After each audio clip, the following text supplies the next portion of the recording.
Joe Long a quitté Singapour pour Shanghai il y a 15 ans, voyant des opportunités dans la restauration. M. Long a décidé d'apporter une authentique cuisine de l'Asie du Sud-Est dans la ville et a ouvert un restaurant près du Bund à la fin de 2011. M. Long rappelle que mettre sur pied une entreprise en tant qu'étranger n'était pas si simple que ça à l'époque. Ce n'est pas facile. Lorsque nous avons mis en place notre affaire, nous devions obtenir un permis de travail et beaucoup de permis devaient être approuvés.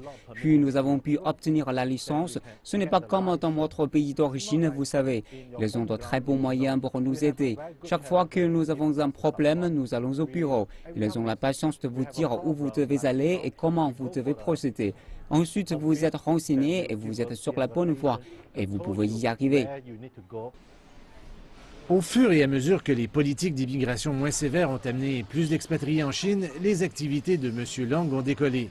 Il possède actuellement 2 restaurants sur le Bund et un salon de coiffure à Xintiandi. Et ce ne sont pas seulement les hommes d'affaires qui viennent en Chine. Le ministère de l'Éducation affirme que le nombre d'étudiants étrangers provenant des pays d'Asie du Sud-Est a atteint 80 000 en 2016, soit un bond de 60 % par rapport à 2010. Le développement économique global en Chine a été plus rapide que celui des pays d'Asie du Sud-Est. Notre niveau de salaire et notre protection sociale sont également meilleurs que dans cette région, de sorte que les gens sont heureux de travailler en Chine. Cela dit, les économies de l'Asie du Sud-Est commencent à se développer rapidement, alors nous encourageons les Chinois à travailler, à investir et à étudier là-bas. Ce sont toutes des parties de l'effort visant à renforcer la coopération entre les deux régions.